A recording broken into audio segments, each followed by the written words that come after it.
Salut à tous, aujourd'hui je vous propose de m'aider à dessiner les cheveux de ces deux personnages manga, un garçon et une fille.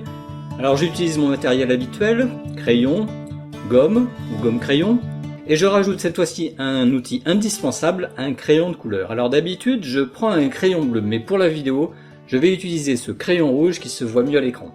Il me sert à dessiner le crâne de mes personnages, un joli rond que je positionne comme ça. Je prends la mesure du menton jusqu'aux yeux, et je remonte cette distance au-dessus des yeux, et ça me donne le haut du crâne. Voilà, un joli demi-rond en rouge qui redescend ensuite vers les joues. C'est pareil pour le garçon, on part du front, un demi-rond qui va finir derrière l'oreille, car il est dans une posture de 3/4.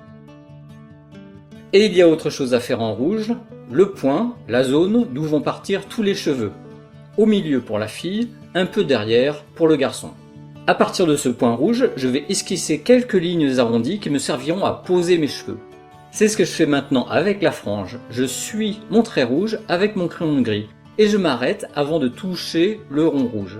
Je m'occupe surtout du bord en essayant de faire un mélange de petites mèches et de grosses mèches, mais qui vont toutes en direction du point rouge, je vous le rappelle. On fait le dessus des cheveux maintenant. Elle a les cheveux lisses, un peu plats, donc je vais juste rajouter une petite épaisseur au-dessus du crâne en faisant un trait qui suit parfaitement la forme arrondie de ce crâne. Après bien sûr, les cheveux longs de cette fille vont tomber, faire une sorte de ligne verticale. D'ailleurs je fais une pause pour vous montrer ce que fait un cheveu. Oui, parce que le cheveu a sa logique à lui. Au départ il pousse, il monte, après il tombe, il prend la forme de l'objet qui est dessous lui, et enfin il tombe vers le bas lorsqu'il n'a plus rien sous lui pour l'en empêcher. Et pour finir, bien sûr, sur ces derniers centimètres, il part un peu dans toutes les directions. Mais on verra tout ça tout à l'heure plus en détail. Je reprends mon crayon rouge, car cette grande mèche de cheveux va tomber et se séparer en deux, une qui va être devant le corps, une qui va être derrière. Du coup, je dessine la ligne des épaules en rouge, un peu comme un cintre dans une armoire. Une fois que c'est fait, je peux me faire plaisir à faire tomber, puis danser de grandes mèches de cette fille. Et c'est pareil de l'autre côté, à droite, sauf que je fais des mèches un peu différentes pour que ça ait l'air naturel. On repart vers le garçon avec le même principe de point rouge, sauf qu'on va lui faire des mèches courtes et un peu moins plates. Je vous montre à nouveau, mais sur des mèches courtes cette fois-ci. D'abord, ça monte, un peu comme une herbe qui pousse, puis ça retombe sous son propre poids, et enfin, ça danse un peu au bout.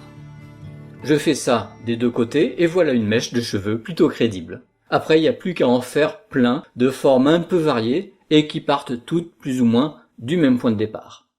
Et regardez, pour ce crayonné, on dirait que je fais vraiment pousser de la mauvaise herbe sur la tête de ce pauvre garçon. J'en fais plein, je corrige, je refais jusqu'à ce que ça me plaise en fait. Comme ses cheveux sont moins plats que ceux de la fille, je les fais monter beaucoup plus haut par-dessus le crâne, ça leur donne du volume. Alors évidemment, je vous vois venir, ces mèches, il y en a beaucoup, ça fait un peu fouillé pour l'instant, mais c'est pas grave. Je vous montre maintenant comment je mets ça un peu au propre en passant mon dessin à la table lumineuse. Pour la fille, je refais à peu près pareil. Je vise toujours le point rouge, mais je ne fais pas mon trait noir qui monte jusqu'à ce point rouge. Plus c'est simple, moins il y a de cheveux, plus c'est joli. J'en profite pour corriger les mèches qui ne me plaisent pas. Et voilà, ça commence à faire vraiment joli. Le garçon maintenant pour finir, je repasse les mèches bien sûr, je corrige en essayant de faire peu de traits, d'en faire beaucoup moins en tout cas que sous le dessin qui est dessous. Et là aussi je ne finis pas toujours mes traits, même s'ils vont toujours vers le point rouge.